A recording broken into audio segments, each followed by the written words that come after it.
Buckeyes, Nittany Lions here. Ohio State, after a slow start on defense, would end up rolling Nebraska last week by the score of 52-17 after a near flawless game by Justin Fields.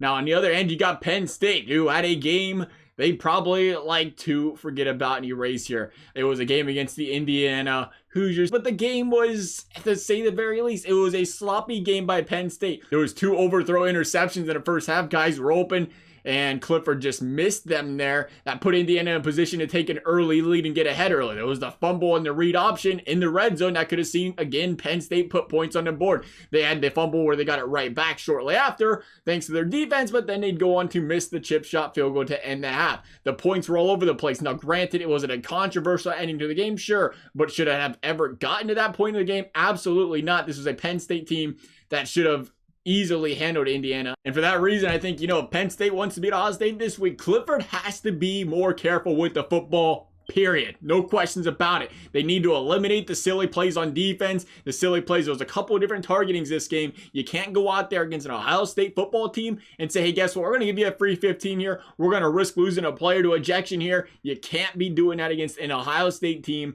that'll go in there and make you pay for it every single time. So Penn State, avoid the silly mistakes, avoid the bad throws there. Clifford's got to be better here this week. And Penn State, they got a pretty good chance to battle it out with Ohio State. But I've had a hard time seeing a way, to be completely honest, where Penn State can win this game. Though if Master T can get it going. The sophomore showed some big flashes in his freshman year, backing up Dobbins, but finishing off the Nebraska game with a 3.4 yards per carry average. A game that saw Fields continue to show his dominance, passing for 276 yards, 2 touchdowns, and throwing only 1 incompletion all game. 1 incompletion, 20 of 21. Incredible. Had an outstanding game. Fields, who in the same time just continues to blow my mind with how careful he is with the football when he airs it out. And for that reason, again, I think it can be tough sledding for Penn State here against a team you don't expect to turn over the football a lot. If Penn State makes some more silly mistakes this week, we'll see what happens. I think this is a Penn State team, though. They're going to bounce back. This team, let's not forget, this is a really good football team last season, and this happens. You have these games where a team just kind of, they fumbles, we'll call it that. They fumble on a team they should probably beat, and Penn State, in this case, it was Indiana, unfortunately, will probably kick them out of there. Any chances at all of making a playoff appearance this season?